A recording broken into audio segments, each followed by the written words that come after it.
Hi. I understand that about $240 billion is invested in church real estate.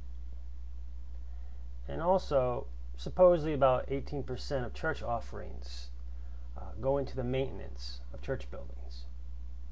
So that's a huge amount of money. We're talking about a lot of money.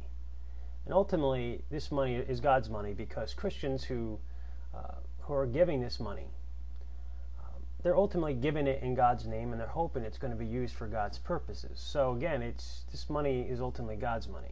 Now, one of my questions is what is one good reason to have a church building that justifies all the money spent on it?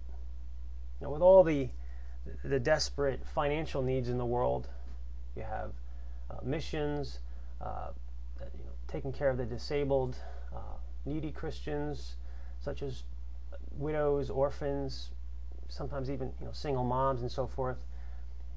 Is spending God's money on a church building really necessary?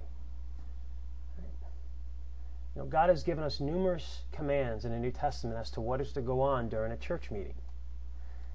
And which one of those commands cannot simply be fulfilled in someone's home?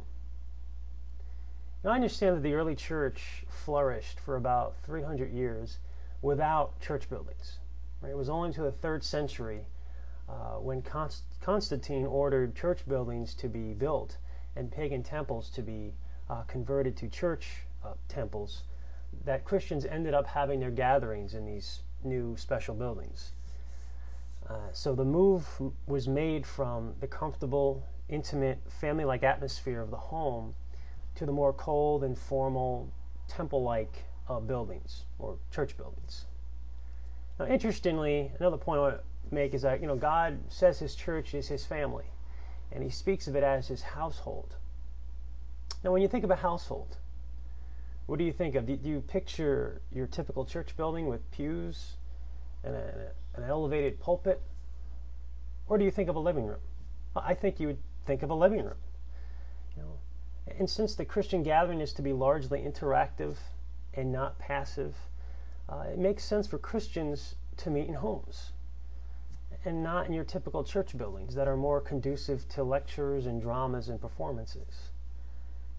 Again, all the commands in Scripture as to what is to go on during a church gathering can easily be accomplished in someone's home, whether it be teaching, singing, mutual exhortation, sharing, praying, partaking of the Lord's Supper, and go on and on. So again, can anyone give me one good reason to spend massive amounts of money, ultimately God's money, on a church building?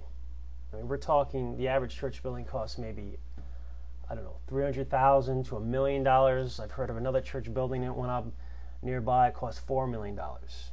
What is one good reason to spend all that money on such a building in light of all the needs that we have in the world? Thank you, and God bless.